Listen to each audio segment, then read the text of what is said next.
Seu sabão em pó medieval era basicamente urina envelhecida e cinzas de fogueira. Sério. Hoje, a gente reclama se o ciclo da máquina demora mais de 1 hora, mas essa gambiarra química era só o começo do pesadelo. Porque a parte mais difícil não era nem usar a urina, era sobreviver ao processo todo. E a solução que eles encontraram é bem mais engenhosa do que você imagina. A primeira máquina de lavar da história não tinha motor nem eletricidade. Era o rio, o riacho, qualquer água corrente que estivesse por perto. Para os camponeses da Europa medieval ou do Brasil colonial, essa era a única opção. O problema não era só tirar a poeira, era lidar com gordura, sangue e lama impregnados em tecidos grossos como linho, sem água quente e sem nenhum produto químico forte. Imagine uma mulher, depois de 1 semana de colheita, tendo que carregar dezenas de quilos de roupa molhada até o rio para começar um trabalho que levaria horas. Foi aí que uma técnica, que era uma verdadeira coreografia de força bruta, se espalhou. Primeiro, a peça era mergulhada na correnteza para soltar o grosso da sujeira. Depois, vinha a parte mais pesada, bater a roupa com força contra uma laje de pedra, repetidas vezes, para forçar as fibras a se soltarem. Em seguida, era esfregar com os punhos ou com uma tábua de madeira, enxaguar, torcer e estender no sol. Simples assim. Mas essa necessidade criou algo inesperado. As margens dos rios viraram o ponto de encontro das mulheres da aldeia. Ali, enquanto lavavam, trocavam notícias, receitas, remédios caseiros. Era a rede social da época. Só que essa proximidade toda tinha um preço, claro. A mesma pedra que limpava a roupa de uma família servia para dezenas de outras e acabava virando um foco de piolhos e outras doenças de pele. E aquelas pedras, que parecem tão naturais, muitas vezes não eram. Eram obras comunitárias, às vezes ordenadas pelo senhor da terra, que construía plataformas de lavagem para a aldeia. Ou seja, até a beira do rio era um espaço que marcava quem mandava na região. Vê que loucura! Essa imagem da mulher batendo roupa na pedra não ficou só no passado. Ela sobrevive até hoje, de um jeito que a gente nem percebe. O tanque de cimento, comum em tantas áreas rurais do Brasil, é o herdeiro direto daquela laje de pedra medieval. A mecânica é a mesma, uma superfície dura para esfregar e vencer a sujeira na força. E aqui os números ajudam a gente a entender o tamanho do salto. Historiadores estimam que essa lavagem manual consumia de 6 a 8 horas de trabalho por semana. É basicamente um dia inteiro de trabalho que hoje uma máquina de lavar resolve em minutos. A diferença entre essas 8 horas de trabalho pesado e os minutos de uma máquina moderna não é só conveniência, é uma revolução no tempo de vida. Uma libertação que começou a ser sonhada ali, naquelas pedras à beira do rio. Comenta aí, qual parte dessa história mais te surpreendeu? Só que essa libertação sonhada nas pedras do rio esbarrava num problema químico que a água sozinha não resolvia: a gordura. A vida de um camponês era física. O trabalho no campo, o suor, a gordura da comida, tudo isso impregnava nas fibras do linho e da lã. Esfregar com areia e bater na pedra ajudava, mas a mancha de gordura, aquela que a gente conhece bem, continuava lá, oxidando o tecido e deixando um cheiro rançoso com o tempo. A saída para isso veio do que sobrava da lareira depois de uma noite fria: as cinzas. Eles descobriram que se você passasse água quente por um filtro de palha cheio de cinza de madeira, o líquido que saía de baixo, a chamada lixívia, era outra coisa. Era cáustico, poderoso. Hoje a gente sabe o porquê. Essa água de cinza podia atingir um pH de até 13. Pensa bem, isso é um nível de alcalinidade parecido com o de um detergente industrial de hoje. Era química pesada, feita no quintal de casa. O próximo passo foi misturar essa lixívia com outro recurso valioso: gordura animal. O resultado era um sabão rústico, mas funcional. O problema é que isso tinha um custo. A gordura que virava sabão não virava comida, e a madeira queimada para fazer a cinza certa não podia ser qualquer uma. As resinosas estragavam a roupa, era um recurso que precisava ser administrado. E foi aí que uma coisa levou a outra. Nem toda família tinha acesso à madeira certa ou gordura sobrando.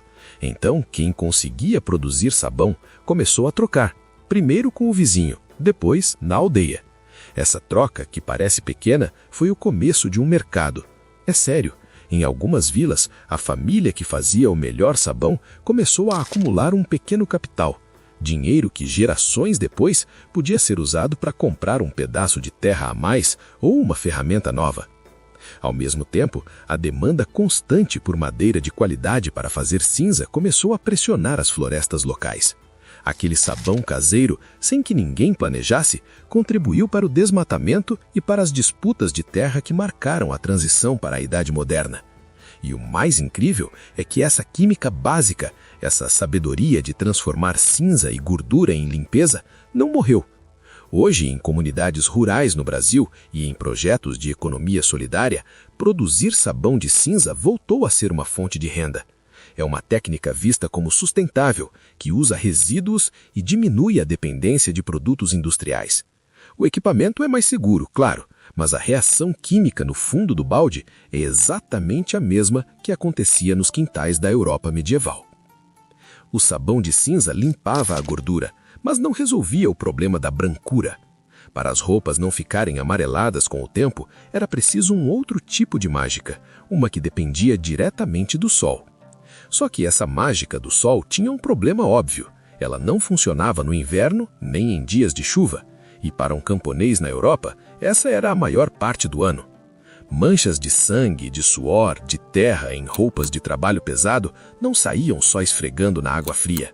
O tecido ficava encardido, amarelado e sem o sol para desinfetar, era um beco sem saída. Foi aí que eles apelaram para o único poder que tinham em abundância dentro de casa: o fogo. A solução que se espalhou foi literalmente cozinhar a roupa. Simples assim. Um caldeirão de ferro ou bronze ia para a lareira e as peças mais sujas eram mergulhadas na água fervente. Para turbinar o processo, muitas vezes eles jogavam cinzas ou até urina na água para aumentar a alcalinidade. Pesado isso. O custo, claro, não era baixo. Ferver roupa podia consumir até 20% de toda a lenha que uma família usava na semana. Pensa bem, isso é o equivalente à energia que a gente gasta hoje com a máquina de lavar e o aquecedor ligados. Só que para eles, lenha era vida, era comida quente e casa aquecida. Além disso, o calor e os aditivos improvisados destruíam as fibras, deixando as roupas mais frágeis e fazendo com que durassem menos. Mas olha só o efeito colateral inesperado. O vapor que saía do caldeirão ajudava a aquecer as casas, que eram terrivelmente mal isoladas. A lavanderinha virava um aquecedor improvisado. E se você acha que essa imagem de um caldeirão gigante fervendo roupa é coisa de filme de época, está muito enganado. Essa técnica sobrevive até hoje, pelo mesmo motivo. Em muitas regiões rurais do Brasil, onde a eletricidade falha ou simplesmente não chega, famílias ainda usam tachos para limpar cobertores e roupas pesadas. O equipamento é um pouco mais seguro, mas o princípio é exatamente o mesmo. Quando a tecnologia moderna não está disponível, o calor resolve. O calor limpava e desinfetava, mas o preço era alto. As roupas se desgastavam muito mais rápido. Para peças mais delicadas, como as de linho ou algodão fino, ferver não era uma opção. Era preciso um método que limpasse sem destruir. Comenta aí, você sabia que essa técnica ainda é usada em algumas regiões do Brasil?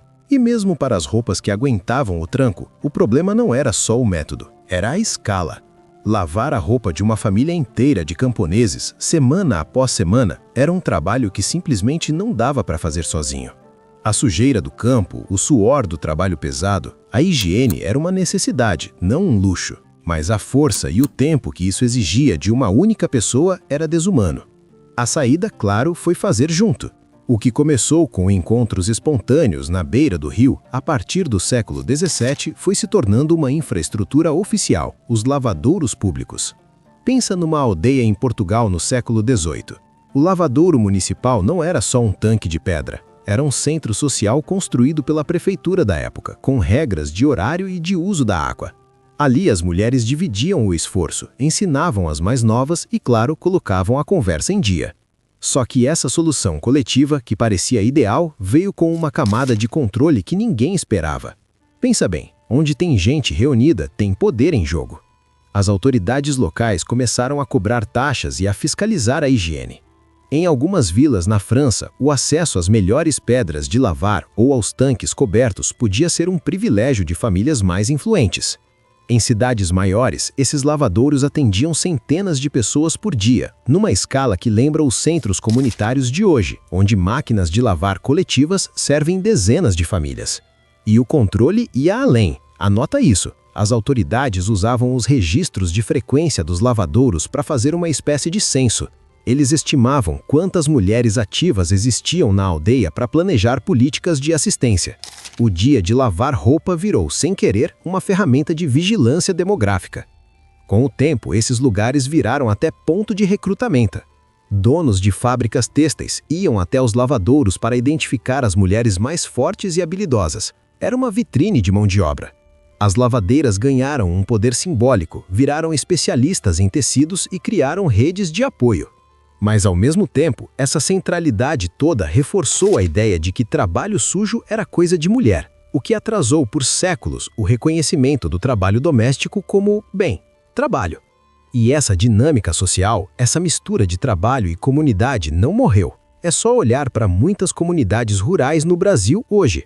Os tanques comunitários e as beiras de rio continuam sendo lugares de troca, de apoio. É ali que as notícias correm, que as redes de ajuda se formam. Tanto que programas de saúde pública que tentam combater doenças ligadas à água contaminada, às vezes esbarram nisso. Não dá para simplesmente proibir o uso de um rio e achar que resolveu. Você estaria desmontando uma estrutura social inteira que existe em torno daquele ato de lavar.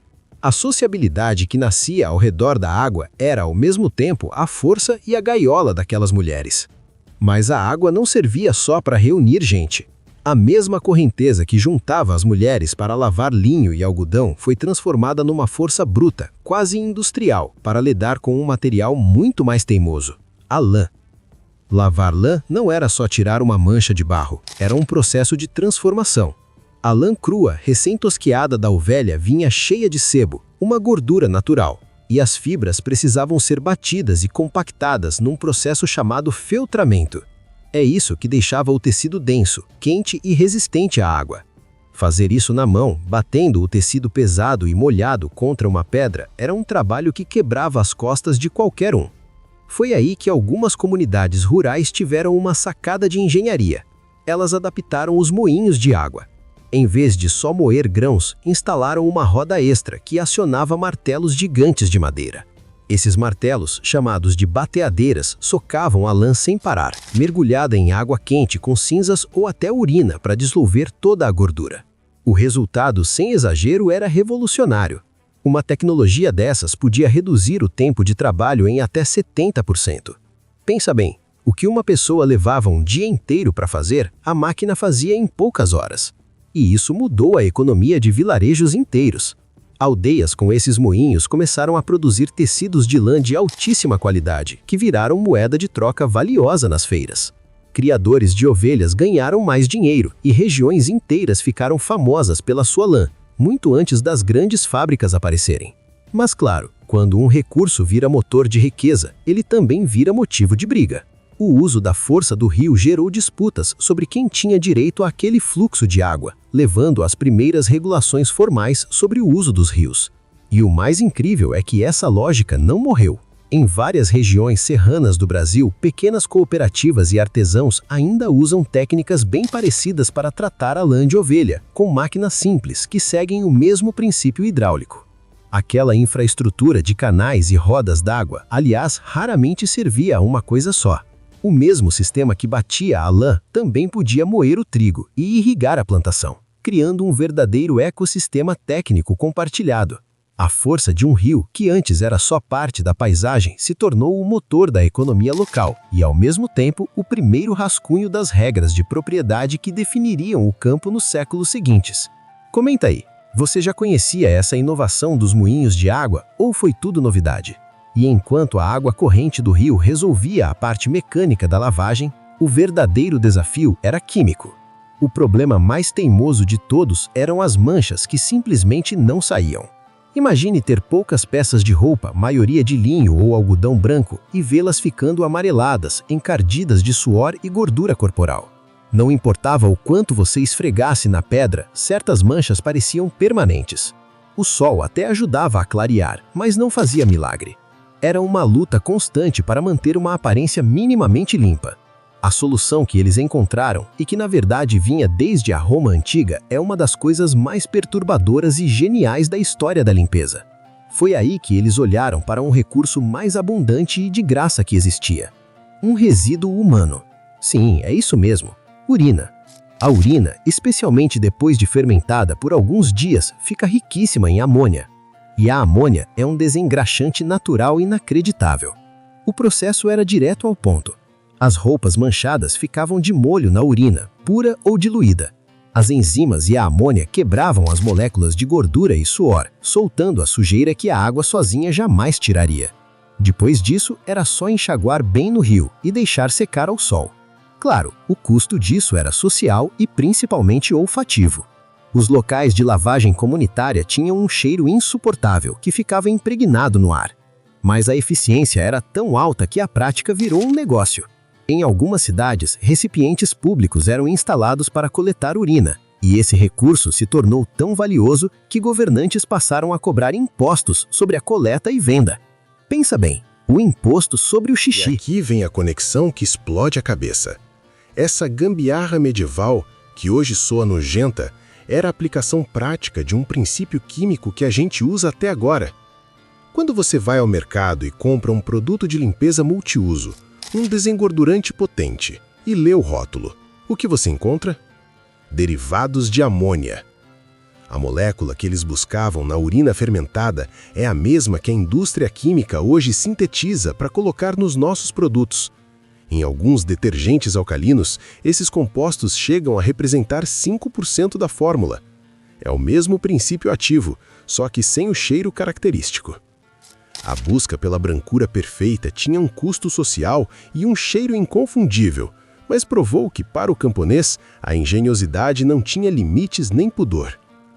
Você acabou de ver um mundo onde lavar roupa era uma batalha de horas contra a sujeira, usando pedras como arma e urina fermentada como produto químico. Então, da próxima vez que você reclamar que a máquina de lavar demorou ou que uma meia sumiu, lembre-se, o seu único trabalho foi apertar um botão e não passar um dia inteiro de joelhos à beira de um rio para evitar que suas roupas apodrecessem no corpo.